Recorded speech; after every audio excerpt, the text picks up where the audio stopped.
Às vezes é isso aí. Não, acho que a conexão aqui. Porra, vamos começar pelo seguinte, que saudade, né, filha da puta? Quanto tempo, né, bicho? Quantos anos? Quantos anos, né, velho? Quantos anos? Vini, vou começar fazendo uma apresentação formal, embora você dispense apresentações.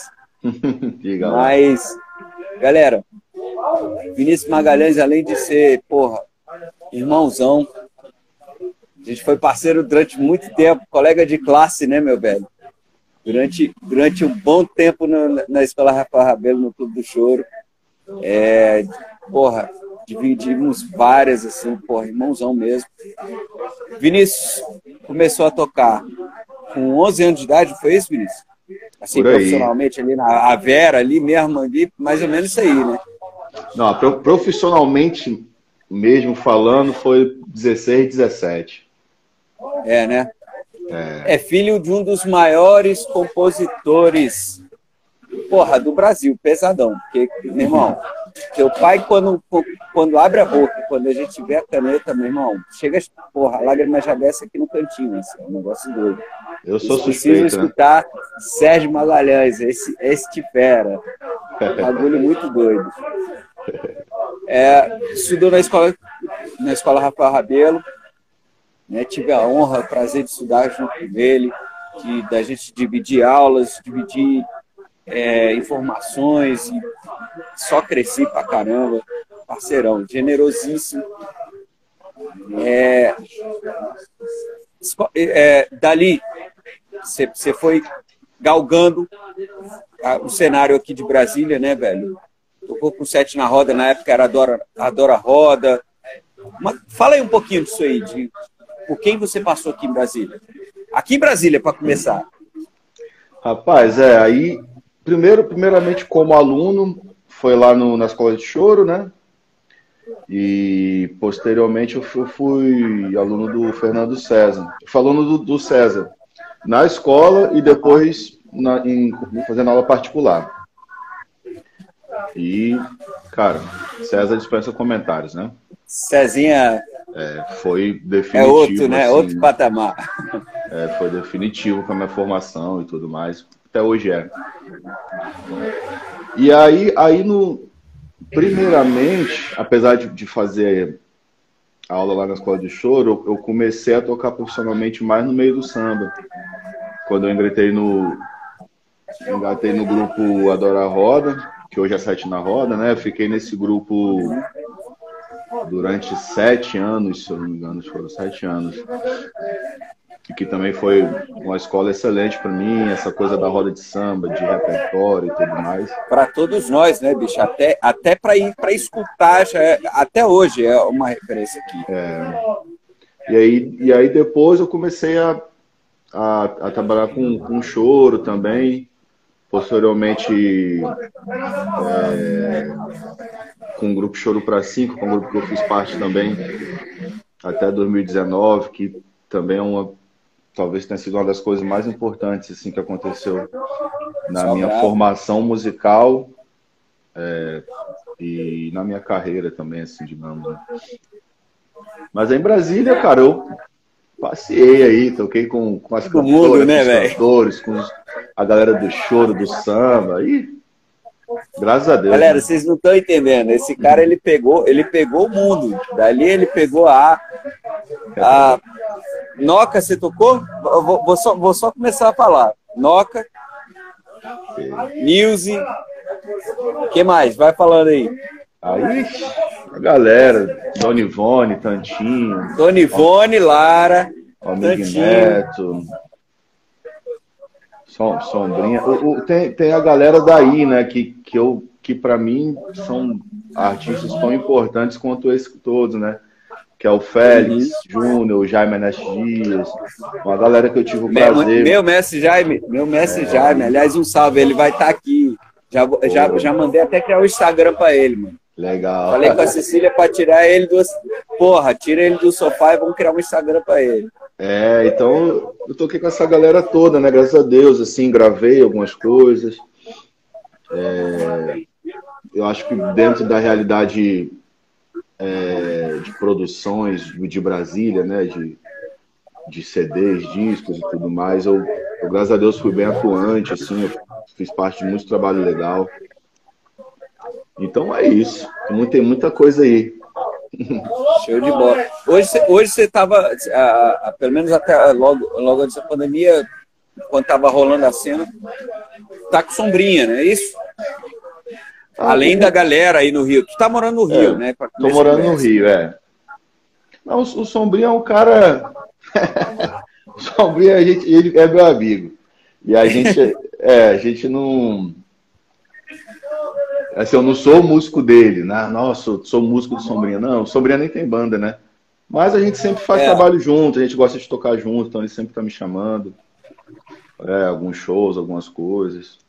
É legal, assim, é um cara que eu tô sempre tô trabalhando, sim. Legal. Aí, como é que você tá atuando aí? Como é que você principalmente está se virando nessa pandemia aí, meu velho? Aqui no tá Rio... começando a voltar aí agora, né, cara? Eu voltei do Rio terça-feira. Eu vi que a galera ainda tá querendo arriscar aí, né, cara? Cara, aqui tá nessa, né? Existe uma pressão muito grande, né, do sistema para as coisas voltarem a funcionar, né? Então, você tem essa coisa nova das lives que aconteceram, que está acontecendo, né? É um novo mercado até que vai se impor, né, velho? Inevitavelmente. Né? E é isso. Mas então agora voltando às produções, umas coisas de estúdio, gravação. Eu cheguei aqui no Rio tem pouco tempo, né? Tem 1 ano e meio que eu moro aqui. Acho que para o Rio de Janeiro é pouco tempo, né? Eu tava mais tocando do que qualquer outra coisa, assim. Então, como as tocatas em si deram um tempo, aí eu tô meio parado. Mas fiz algumas gravações depois que eu cheguei aqui, umas coisas legais, projetos. É um lugar que tem muita coisa acontecendo, né? Normalmente, né? Agora não. Normalmente. Bota fé. Vinícius, eu queria que você falasse um pouquinho pra gente aí desse... Porra, a gente acabou de dizer, você começou a tocar com 11 anos, como é que foi essa escolha pelo violão? Como é que você foi parar no samba? Como é que isso se deu? E aí a gente vai adentrando. Naturalmente aconteceu dentro de casa, né? Você já falou do meu pai. Meu pai é um compositor de samba, cantor. Ele toca violão também, apesar de não tocar profissionalmente. Então eu cresci nesse ambiente, né? Vendo ele tocando. Então a coisa do samba já foi natural para mim, né? E aí eu comecei, mais ou menos nessa idade, 11, 12 anos, a me interessar pelo violão. Aprendi uns acordes ali e tal, aí deixei quieto, aí fui estudar teclado na escola, fazer umas outras coisas. Aí depois voltei. E aí quando eu voltei, já foi para estudar lá no Clube do Choro. Né? E aí o Clube do Choro é um lugar onde ele abre para você várias portas, né, dentro do cenário de Brasília. Você conhece muitas pessoas, conhece artistas, e aí tem o show. Tem oportunidade de tocar com eles, né, cara? Aí tem aquele movimento ali da galera que fica tocando e vai se... Então, dali eu conheci um monte de gente. A nossa época, então, era uma época fantástica, porque, assim, a gente só tinha 3 salas de aula. Então, assim, as aulas tinham que acontecer e a gente invadia um outro. Era no barracão. E quando não estava na sala, estava no pátio. Quando não estava ali, a gente tinha a oportunidade de tocar com os caras grandes, tinha a oportunidade de estar ali acompanhando ensaio, enfim, era um negócio mágico, né, cara? Então, aí foi nesse ambiente aí, cara. Aí essa coisa do violão, do samba, veio de dentro de casa, né? E aí quando eu comecei a tocar, naturalmente foi para esse lado. E aí e uma coisa que sempre me chamou a atenção, me interessou, era a coisa das baixarias, né? Mesmo quando eu tocava o violão de 6 cordas em casa, antes de fazer aula... Você começou com 6? Comecei com 6. Mas assim, eu já estudava, ia tirando as músicas de ouvido ali, tirava umas frases do Dino ou outra. E aí quando o César me viu tocando, ele falou, você toca 7 cordas? Eu falei, não. Eu, não, então você vai fazer aula comigo. Aí eu fiz um período de aula, fui lá na escola de 6 cordas, até que meu padrinho me deu um tempo depois, uns meses depois, me deu um 7 cordas de presente. Aí virou meu instrumento. Aí lascou. Já estava engatado e deixa arder, né?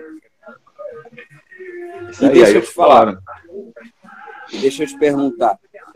Aí, beleza. Aí tu chegou, quando você chegou para estudar com o Negas, né? Primeiro momento, assim, como é que foi? Não, foi com o Cezão. O Rafa, com o Rafa, lá na escola de choro, eu fiz algumas aulas, assim, bem esporádicas, sabe? Às vezes eu dava uma de intrometido, invadia as aulas lá, ficava lá assistindo. Que era aquela coisa, eu morava longe, aí chegava lá na escola, fazia 1 hora de aula, aí, porra, não ia voltar para casa, eu ficava perambulando ali, fiquei amigo da galera, aí entrava na aula do Rafa, entrava em outra aula.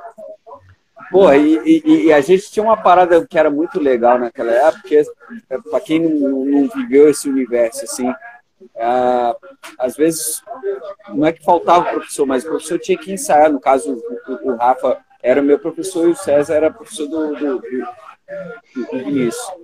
E às vezes eles tinham que ensaiar, eu tinha que passar um som para tocar no show logo mais à noite. E aí a gente as turmas eram bem pequenas, né, velho? E aí a gente se misturava e sempre um dava aula, né? E normalmente quem fazia essa função era o Magal, assim, de fazer a função, o aluno virava o professor substituto da parada e a coisa fluía pra caramba, né, velho? Monitor, né? Tipo uma monitoria, assim. Rolou isso. E era bonzão. Era legal pra caramba. Pois é, eu vim desse universo aí, né, da coisa da escola de choro ali, já junto com a galera do samba, né, porque assim que eu entrei na escola, eu já conhecia a galera do samba, aí comecei a tocar ali na noite, então eu vim dessa misturada aí. Legal. Como é que tu foi parar no Rio, compadre? Cara, vim embora. Vendi tudo e vim embora. Não, a vontade de vir para o Rio é uma vontade antiga, assim. Primeiramente, eu sou nascido aqui, né? Apesar de ser criado em Brasília, eu me considero brasiliense, mas eu sou nascido aqui no Rio, tenho família aqui, minha família é toda daqui. Então já não é um lugar incomum, né? E o Rio, cara, é onde existe todo um mercado, né, acontecendo, onde o circuito acontece, onde alguns artistas, aqueles que são ídolos nossos, que a gente tem vontade de trabalhar, tá tudo aqui, né? E aí, cara, foi me dando aquele comichão, eu falei, bicho, tá chegando a hora, ou eu fico aqui, ou fico aqui nessa carreira que eu tô, que pra mim era super boa, super confortável, né? Tava dando aula, tava tocando, tava gravando. E ok, achava maneiro, mas assim, tava querendo algo mais, entendeu? Eu falei, cara, eu tenho que ir. Tô ficando velho, daqui a pouco o tempo passa e aí quando a gente vê já era. E aí eu também, assim, eu demoro a decidir, mas quando eu decido eu gosto de fazer. Então eu decidi, 2, 3 meses depois eu já tava aqui. Padrão, normal, assim tem que ser. E aí, enfim, cara, na doida, assim, cara. Aí fui conhecendo as pessoas aos poucos. Tem alguns amigos aqui que sempre botavam pilha para eu ouvir, que me dão força, né? Desde quando eu cheguei aqui. É o caso do Sombrinha, do Rogério, do Rafa. São pessoas que falam, bicho, tem que vir para cá, tem que vir para cá. Né? Então, desde quando eu cheguei aqui, o Sombrinha já me chamou para trabalhar, o Rogério sempre está me colocando em trabalhos. Então eu falei, bicho, eu vou arriscar, né? Tem uma galera lá que bota uma fé em mim. Tá apoiando e tal. Acredito, sacou? Que eu tenho como conseguir um espaço aqui, né? Tenho como contribuir. Aí resolvi vir, bicho. Aí tem 1 ano e meio que eu vim para cá. Legal demais. E deixa eu te perguntar, mercado, você notou uma diferença muito grande? Como é que é isso? Cara, eu acho que toda. Caralho. Porque eu acredito que a ideia de mercado mesmo, digamos assim, de música, aqui existe. Eu acho que em Brasília você tem um circuito e um funcionamento da coisa, mas eu não consigo enxergar como um mercado de fato. Entende? Isso é muito importante, cara. Eu queria que a galera escutasse isso.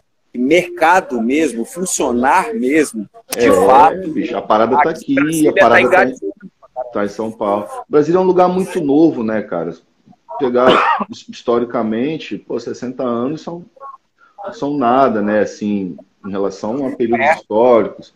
Aqui é uma cidade, que até pouco tempo era a capital do país, onde toda a indústria fonográfica aconteceu, surgiu. Então, aqui no Rio, você tem gravação... Até hoje né? Ainda Rio e São Paulo são o cerne da indústria fonográfica do Brasil. Que nem eu falei, eu, graças a Deus, em Brasília, eu era um dos 7 cordas que mais atuava em gravação, por exemplo. Com certeza.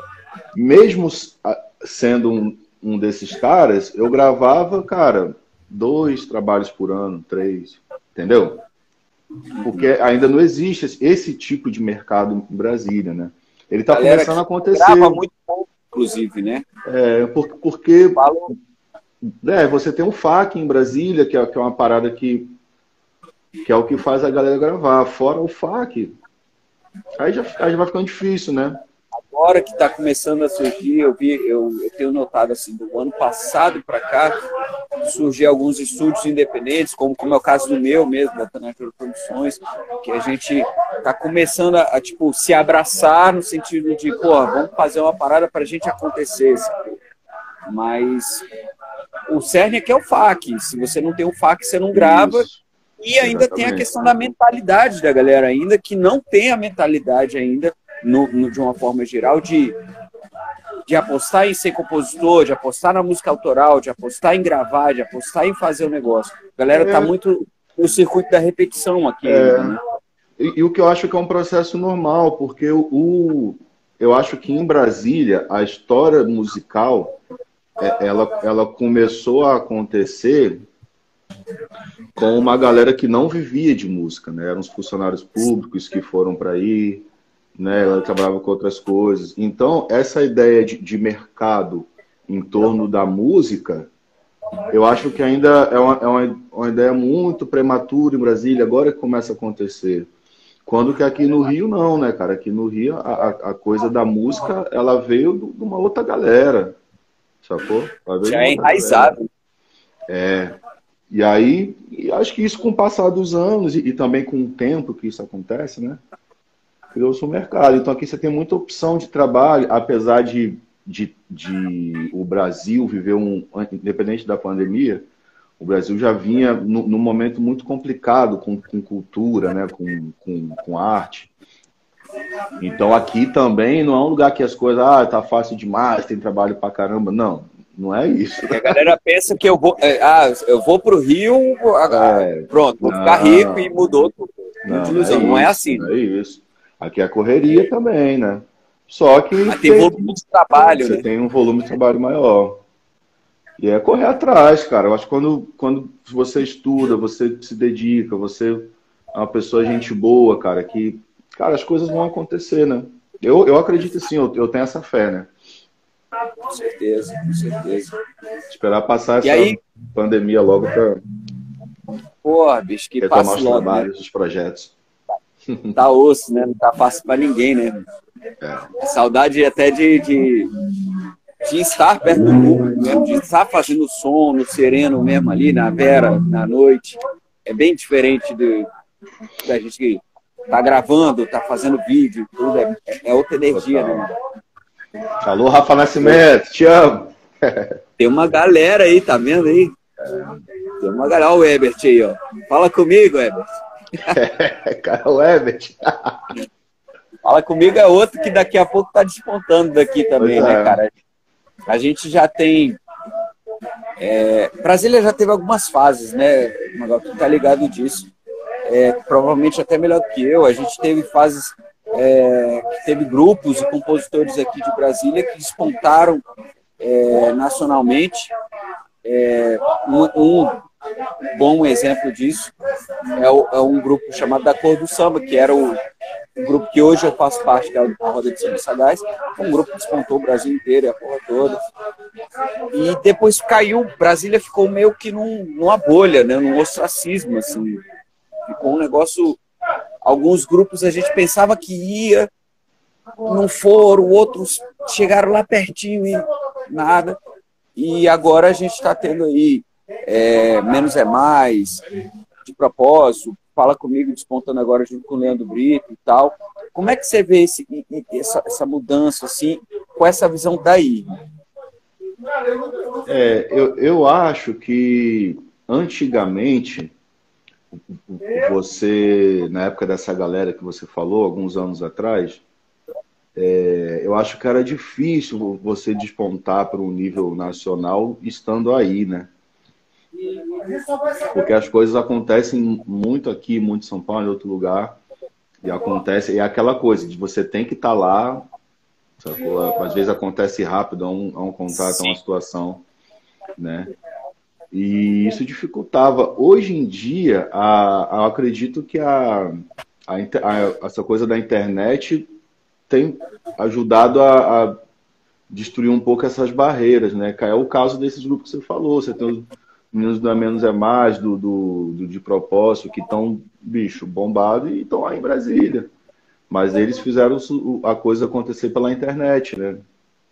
Internet, sim, você não tem lugar, é ela, né? Ela é todo lugar. Então eu acho que a galera que tem a ver com que pegou isso. Pesado aqui, que você tá ligado? A gente, porra, sempre conheceu a rapaziada, sempre tocou junto e tudo. Aqui, quem conhece, beleza. Mas para despontar nível nacional, necessariamente internet. Exato. Até aí é difícil, né, cara? A Brasília é o melhor lugar do mundo para você estudar música, você viver esse ambiente maravilhoso que a cidade te proporciona, mas ao mesmo tempo você tem uma série de políticas na cidade que elas jogam contra, né? Então você tem, eu sou de uma época em Brasília que todos os dias, cara, eu tinha opções maravilhosas de lugares para ir com música boa, sacou? Senhoritas Café, Café da Rua 8, não sei aonde, pá. E aí esses lugares foram todos sendo fechados, e as pessoas ficam sem ter onde tocar. E aí como é que você vai se fazer, né, em relação à carreira dentro de uma cidade dessa? A gente era da época do Café da Rua 8, Senhoritas, que a gente fazia choro. O mercado, Tartaruga, mercado. E, cara, nenhum desses existe mais hoje. Eu lembro que, o Senhoritas tinha terça-feira era dia dos Beatles, quarta tinha a Quarta dos Anjos, quinta roda de choro, sexta um lance de MPB, sabe? Bicho, era coisa maravilhosa, né? Aí vem a coisa da lei do silêncio, tudo mais, aquela história que a gente já sabe, né? Então é difícil, né? Mas, cara, infelizmente faz parte dessa labuta nossa, né? A gente tem que ter essa consciência. Tem que correr atrás para mudar, né? Isso. Porra, e agora a gente fica imaginando assim, além do cenário político que não é muito favorável, ainda vem uma pandemia para poder ainda botar mais uma âncora, né? Difícil. Mas é isso, né? É tenso. Cara, eu quero te perguntar o seguinte, voltando aqui agora para o nosso tema mesmo, dos 7 cordas, suas influências, como é que começou essa parte dos 7 cordas mesmo, assim, sua linguagem, identidade e tudo mais. Vamos começar a falar disso? Torna-se até algo redundante, né? Assim, quase, mas 7 cordas não tem como você não falar do Dino, né? Como eu digo, o Dino que é o culpado de tudo, né? Certo. Então, cara, a primeira referência, acho que de todos os 7 cordas, se não é o Dino, tá errado. Tem que ser. Já começou, o contrário, né? Cara, então eu tenho o Dino como a primeira referência, assim, das coisas que eu escutava, e quando eu comecei a fazer aula com o César, era que ele botava para eu escutar e tirar. Posteriormente, posteriormente, com o próprio Fernando César, que para mim foi uma grande Ele é uma referência referência, minha. né? O César é aquele cara que eu, bicho, tirei tudo, assim, tirei as gravações que apareciam dele, eu tirava e tudo mais. Então, inicialmente, foram essas duas influências, assim, que eu tive muito, muito forte na minha formação. E aí, com o passar do tempo, assim, que eu fui me tornando curioso com as gravações, com as fichas técnicas e tal. Aí eu fui sacando os irmãos Walter e Valdir, saca? O próprio Sombrinha, que tocava sete cordas pra caraca, o Luizinho. Todos esses são caras que, de certa forma, influenciaram, assim, né? Eu acho que esse quarteto aqui, que é Dino, Rafael, Walter e Valdir, cara, eu acredito que eles sejam, assim, uma base muito consistente de toda a história do Sete Cordas. Uhum. Desde o começo. Tanto no assim, samba quanto no choro, né, velho? Quanto no choro, total. Então, esses caras, assim, para qualquer pessoa que fosse dar sete cordas, tem que ouvir.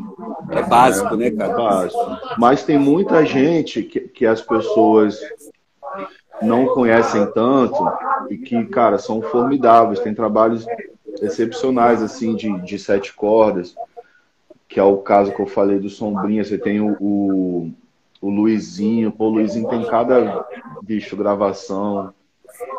Cara, tem um disco daquele quinteto em branco e preto, Riquezas do Nosso Brasil. Cara, Brabo, que esse disco aí, cara, o Luizinho esculacha. é impressionante, ele toca muito, assim, muito. E não é um disco tão antigo, assim, apesar de já Não, é ser... coisa mais recente. É dos anos 2000, assim, mas... Sim. Cara, então tem essa galera, assim, eu sou um cara que eu gosto, assim, de...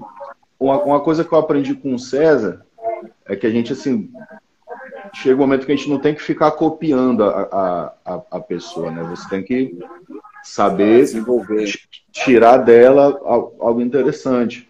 Então, eu gosto de ouvir vários violonistas, dos antigos até os atuais, para poder, tipo, cara, pescar alguma coisa que é legal dali, sacou? Pô, o Carinho Sete Cordas é um cara que eu acho sensacional, sacou? Pô, que categoria, assim, o jeito que ele se porta na música, as ideias que ele tem, sabe? Então, a gente é muito bem... A gente é muito bem provido de sete cordas, né, cara, no Brasil, assim, em toda a história da música brasileira. Então, cara, é só ouvir a galera e ir atrás. Agora, o primeiro passo é o Dino, cara. Tem que começar por ali, né, velho? Não tem jeito. Dino, ele é o cara. Ele que definiu como ia ser a história toda, né? Então, eu tirei muita coisa do Dino, até hoje, né? E como é um cara que gravou, o Dino gravou, talvez tenha sido se não foi o que mais gravou, tenha sido um dos músicos que mais gravou na história da música brasileira, né? Acho que foi, inclusive. Acho que de fato foi o violonista que mais gravou. Então, até hoje, assim, dá para descobrir coisa dele que você não imagina, sacou? Teve uma época, assim, da música brasileira em que tudo era o regional que acompanhava, né? A coisa das rádios. De rádio tinha um regional. Havia sei lá, o Gonzagão chegou no Rio para cantar forró, o regional que acompanhou. Era do samba, acompanhava o choro, tudo era o regional, né? Então, era só para fazer um contraposto, era como se fosse a redução das big bands, né? Aqui não era big band, era orquestra, né? Você tinha a orquestra da Bajara, você tinha a orquestra não sei o quê, e a redução disso, como se fosse um trio de jazz os gringos, pra gente era o regional. Exatamente. Então, assim, você tem muito registro fonográfico disso tudo, né? Graças a Deus. Então, minhas referências, cara, assim, começa com o Dino e o Cezão por ter sido aquele contato do professor próximo, ídolo, né, dali. E aí, posteriormente, essa outra galera toda aí. Com certeza, com certeza. Me fala um pouquinho de como é que foi esse processo seu e talvez como seja ainda Eu lembro que você sempre foi um cara muito dedicado, muito estudioso. Então, assim, como é que era esse processo de estudar mesmo, essa rotina de estudo? Você sempre se dedicou muito a tirar música pra caramba, que eu sei, sacou? Era um negócio mais focado ao musical mesmo, né? Tirar a coisa e fazer isso fluir. Como é que era isso pra ti? Cara, eu já tive várias fases de estudo na vida. Não tenho vergonha de falar. Hoje em dia eu tô até um pouco relapso, mas todo dia eu toco um pouco, é claro, mas não como antigamente. O Magal, ele era um tarado, gente. O Magal era um tarado em tirar as frases, ele tirava o bagulho todinho. Não é isso não. Não, peraí, eu acho que não é isso não. Ele tirava o negócio certinho e a gente fala, não, mas isso aqui funciona. Não, peraí, não é isso não. Segura aí. Eu tive uma época assim que eu estudava, cara, 6, 7, 8 horas por dia, assim. E aí eu tirava discos, né? Vou tirar essa gravação aqui, sei lá, para essa faixa aqui, não, tirava o disco, né? Então essa porra desse estudo virou uma matéria da gente lá no Clube do Choro, né? Virou, que o César, fala um pouquinho disso aí, o César fazia como com a gente? O César era assim. Ele botava pra gente tirar discos por semana. Não era tipo, porra, tira essa música aqui não. Tira o disco inteiro. Ele passava um disco para cada um, tô mentindo? É isso aí. Ele passava um disco para cada um pra gente transcrever sem pegar no instrumento. Tinha prova, tá, gente? Sem pegar no instrumento. Eu lembro a primeira aula que rolou isso, vamos tirar essa música de ouvido aqui, né? Todo mundo já foi abrindo o case do violão e tal. Cuidado, colega! Cuidado, colega, lembra até hoje. Como é que ele falou? Ele falou, não, pode guardar.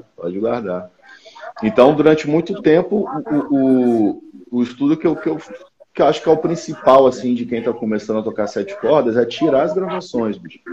Além de ouvir muito, né? É tirar a gravação. Então, eu tirei muita coisa. Aí depois eu fui começando a desenvolver outras coisas, aí passar as frases para outros tons, e aí alterar as frases, fazer isso. Aí fui desenvolvendo, né? Você acredita que isso é importante para você, principalmente essa coisa de, por exemplo, pegar uma frase, trazer ela para todos os tons, incorporar isso?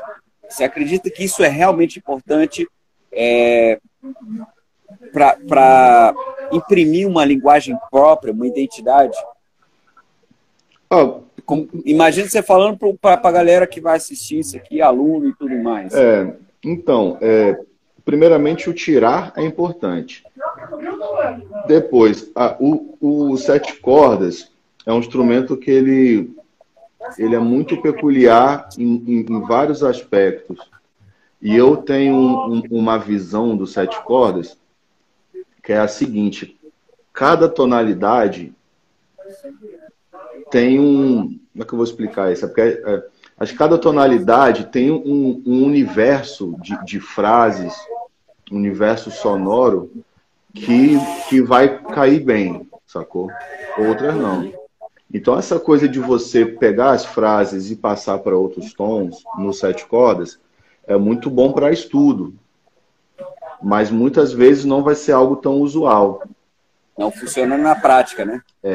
Mas assim, você tem que estudar todos os tons, né? Isso é uma coisa que os 7 cordas têm mania de deixar para o lado, para trás, só que não pode. Tem que estudar todos os tons. Só que mais do que pegar aquela frase e passar para todos os tons, você tem que descobrir qual é aquele universo daquele tom, sacou? Né? Descobrir o que soa legal, né? Cara, eu posso pegar uma frase aqui, tipo... Essa frase em dó maior é perfeita, mas se eu for fazer ela, sei lá, em si... Ela soa, tá certo, mas não é mais aquela coisa. Tá certo, né? Tem mais aquele clima, né? Mas, pô... Né? Então, cara, você tem que descobrir qual é a onda daquele tom, né?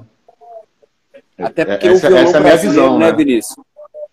O violão brasileiro, a gente trabalha muito com o lance das cordas soltas, né, cara? Isso. Isso é bem básico, tanto do 6 quanto do 7, principalmente do 7, o lance das cordas soltas. Então, assim, saber entender como as cordas funcionam como as cordas soltas funcionam em cada tonalidade, isso é essencial, né? É essencial. E aí, quando você está tocando um tom que não é de corda solta, eu acho que você tem que saber suprir essa falta da corda solta. Então, você desenrola isso no fraseado, na escolha de frases que você vai fazer, de digitação, né? Porque o 7 cordas, você pode tocar ele corda presa, e tem tom que você vai ter que tocar, mas, bicho, a onda dele é a corda solta, né? Então, você pega uma música, cara, sei lá, em Lá bemol, vamos pegar um tom assim, colocar uma música em Lá bemol. Cara, não adianta você querer tocar igual no sentido de fraseado, igual um sol maior. Você tem que tocar igual no sentido de desenvoltura. Agora, querer fazer as mesmas frases de sol em Lá bemol, eu acho que não soa bem.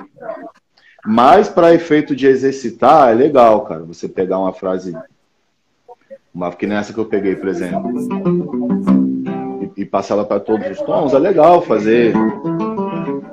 Porque um exercício mesmo, né? É um exercício. É para você entender, saber. Isso vai te ajudando a conhecer o braço do instrumento, vai te ajudando a conhecer um pouco, enfim, os acordes direito e tudo mais. Claro, com certeza. Aí eu te faço uma pergunta. Você começou ali, aí chegou no samba, conheceu o choro. Como é que fica aí, isso aí, se fica, a questão do pagode, ele funciona para você, para o Magal? Tem tocado, aqui de vez ou outra, eu sempre se arriscava em fazer o bagulho e acontecia bem pra caramba. Tá fazendo aí, tu curte, como é que funciona isso? Essa coisa do pagode, primeiro, pagode é um termo muito relativo, né? Mas... Eu perguntei só para provocar. Mas vamos pegar assim, essa onda do pagode 90 para cá, eu não tive essa vivência, assim. Então, eu não tenho um repertório, eu não tenho o conhecimento que a galera tem, sabe? Então, por isso eu sempre toquei pouco. Eu já fiz algumas coisas aí em Brasília, e aqui no Rio, dependendo de onde você está tocando, principalmente quando é mais pro subúrbio, assim, existe uma mistura, assim, né? A galera não tem essa diferença, né, cara? A galera tá tocando um fundo de quintal, aí manda um cartolo de Djavan e emenda com Soweto. Normal, e nada mudou. E dentro daquele contexto da roda de samba funciona bem, né? Porque aqui as coisas foram acontecendo assim, e o público foi acompanhando, os músicos foram acompanhando, né? A divisão é pra cá, né? A divisão que a galera faz de botar cada coisa numa caixinha aqui, né? Pois é isso. Como eu vim dessa coisa do samba de dentro de casa, né? Que meu pai escutava, e aí nesse ambiente do choro, que querendo ou não, o choro e o samba tem uma proximidade muito grande, só que o choro ele tem uma proximidade muito grande com aquele samba de forma um pouco mais tradicional, né, digamos assim. Exato. Então, eu não tive essa vivência do pagode, de tocar e fazer, né? Eu gostaria, porque vejo, quem é bom nisso é o Dudu, pô. O Dudu 7 cordas o Dudu é bravo, né? Ele toca pra caraca tudo, mas quando pega pagode assim pra ele tocar, pô, ele vai embora. É bom demais. E tá metendo 7 no pagode, né, cara? Que é uma coisa, embora tenha alguns grupos que já estavam rolando, cara, mas hoje em dia não tem muito, né? No começo tinha, hoje em dia ficou um pouco escasso, tá voltando, né? Exatamente. Pegar uns discos da década de 90 ali do Exalta, da galera, tinha o Carlinhos 7 cordas tocando lá, sacou? E realmente Carlinhos, isso se perdeu, assim. Ficou pra caramba, pagode mesmo. E aí meio que desandou um pouco, e agora a galera tá começando a arriscar isso de novo, né? Como é que você vê isso? Eu vejo com bons olhos. Botou 7 cordas, né? Fala aí. Botou 7 cordas, já ganhou crédito pra mim. Bota fé demais. Nego, velho, o que você preparou aí pra gente aí de dica pra galera que tá afim de pegar os 7 cordas? Só aproveitar uma pergunta antes. Eu tenho muitos alunos que procuram e falam assim, pô, mas eu queria aprender guitarra, eu queria aprender violão, eu queria aprender 7 cordas. Ah, mas para eu aprender eu tenho que aprender 6 cordas. Você acha que tem essa relação? Tem que aprender os 6 para aprender o resto? Não, fala disso aí um pouquinho. Acho que não. Não tem nada a ver, né, irmão?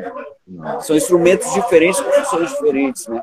Eu acho que o 7 cordas é um instrumento bem diferente do 6. Assim. E é engraçado falar isso, né? Mas, cara, quando você empunha um 7 cordas, assim, se eu tiver que tocar uma música no 7 cordas, mesmo sem fazer baixarias e tal, depois tocar ela no 6, bicho, o meu pensamento já vai ser outro, cara. A coisa do instrumento, o corpo, acho que tudo isso influencia. Foco, né?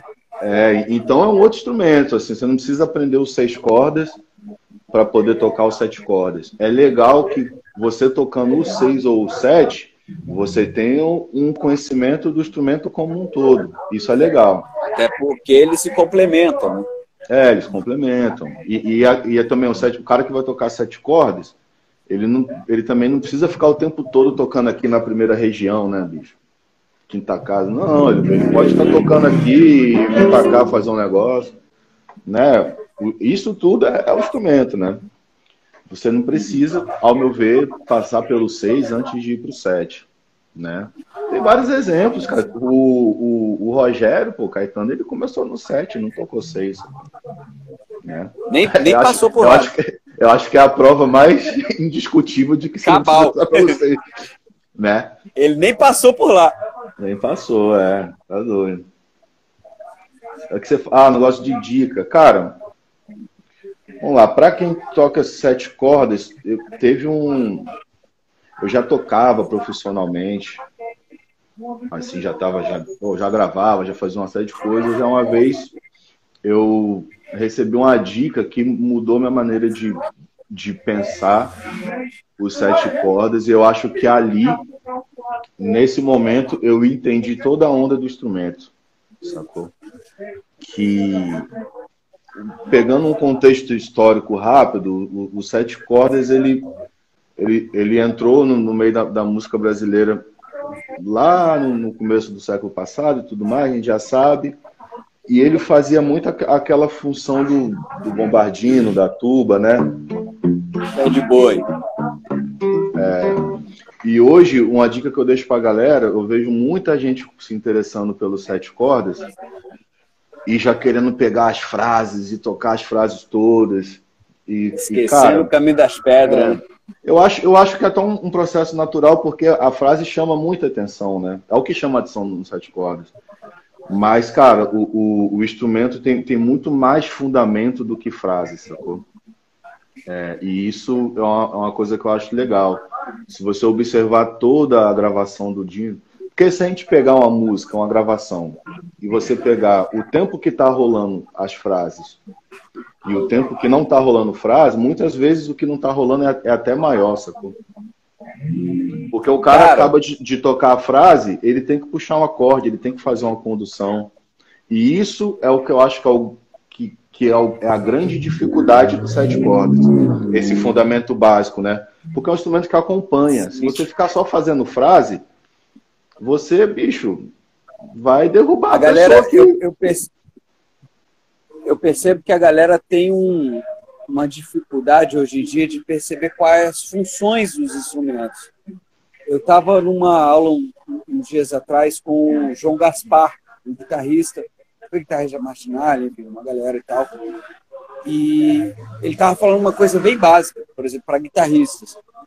A galera quer aprender a tocar guitarra e tá a fim de fritar pra caramba. E esquece que 90%, 95% do tempo que você está tocando guitarra, você está fazendo base. Então você precisa ter base, você precisa ter groove.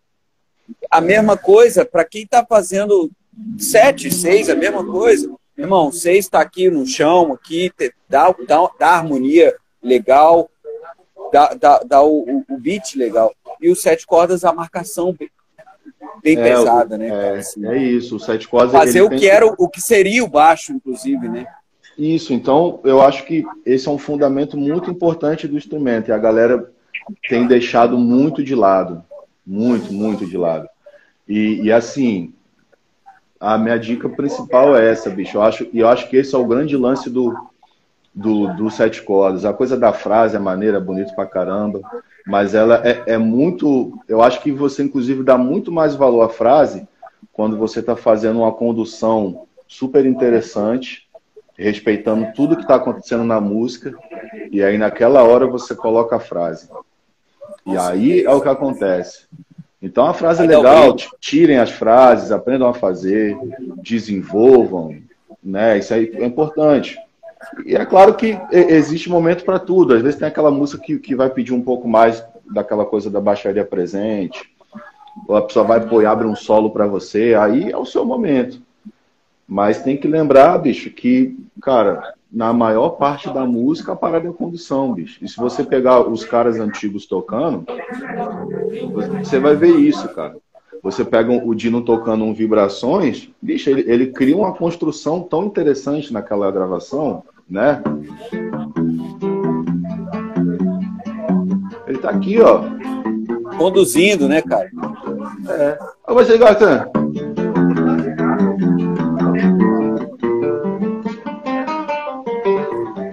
Pô, não tem já embola tua melodia, já fudeu a porra toda. Não, né? Então é isso.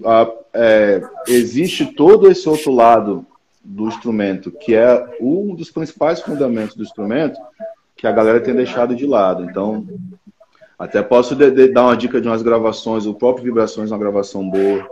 Tem um choro chamado Saudações, gravação da época de ouro, que o Dino dá uma aula de pé de boi. Para, Brubi? Tô ligado. Tem um disco do Joel que tem um choro chamado Pardal Embriagado, que é o Rafael. Pô, é o Rafael, sacou? E ele fica... Esse comentário.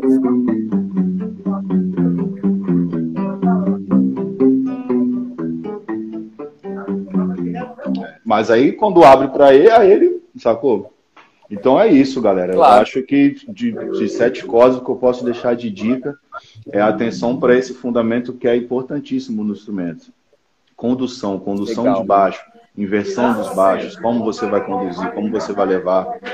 Tem que lembrar que a gente é um instrumento que 90% das vezes a gente está num contexto de acompanhamento. Então, quando a gente está acompanhando, a gente está tocando em função de um solo, de uma melodia, de um cantor, de um solista. Né? Nossa, velho. É isso. É esse o clima mesmo. É saber respeitar, inclusive, a instrumentação que está rolando, né? Até porque a galera, quando começa a escutar essas gravações mais antigas, ela se atém a uma instrumentação própria da época que era reduzida. Hoje em dia, quando o sete cordas se insere, tem um monte de coisa a mais que o sete cordas também tem que respeitar, né, cara? Exato. Ainda tem isso, né? Eu acho que, e aí saindo um pouco agora do sete cordas, eu acho que o grande lance da música, bicho, que é uma coisa que eu sempre coloquei assim como ponto principal na minha maneira de tocar, no meu jeito de tocar, de fazer a parada, é o tocar junto no que diz respeito a você estar prestando atenção no que o outro está fazendo e respeitar o que o outro está fazendo. Com certeza. Né? Eu acho que quando você toca sem estar ouvindo o que o outro está fazendo, você está desrespeitando o outro cara, você está... Né? Tá tocando em conjunto, então tem que ser em conjunto, cara. É tipo aquele cara no futebol que é fominha, sacou? Pô, toca a bola, sacou? Mas vai chegar um momento que vai chegar um momento que vai precisar dele. Aí ele mostra. É que nem o violão, sacou? Né? Pô, pintou aquele momento, né? Aí você... E aí... Taca pro gol. Taca pro gol. E aí outro patamar. Eu sempre procurei levar muito isso, assim, cara. Eu sempre, quando eu tô tocando qualquer coisa, eu tô prestando atenção em tudo que todos estão fazendo, saca? Aí tem aquele momento que eu tô sacando que, de repente, o seis cordas tá um pouquinho mais solto ali, aí eu vou seguro minha onda. ou que o solista tá improvisando, fazendo uma parada, aí eu seguro minha onda. Agora, quando dá aquela acalmada, aí pode ser um momento de eu tocar um pouco mais, ou não também, ou acalmar junto com todo mundo. Ou seja, você tem que estar ligado o tempo todo, né, no que está acontecendo, porque cada vez... E outra coisa, cada vez que você toca a música, é uma coisa, bicho. Ah, eu toco essa música assim, legal. Né? Toca ela de novo. Daqui a pouco, vamos tocar ela de novo, vamos tocar daquele mesmo jeito. Não, porque já mudou. É a mesma coisa. A vibe já mudou, né? Aí o cara do cavaco vai fazer um negócio diferente, aí o seis cordas vai fazer outro, e aí... Então a gente tem que tocar, cara, sempre pensando assim, em tudo que tá acontecendo. Meu Deus, mas quantas presenças.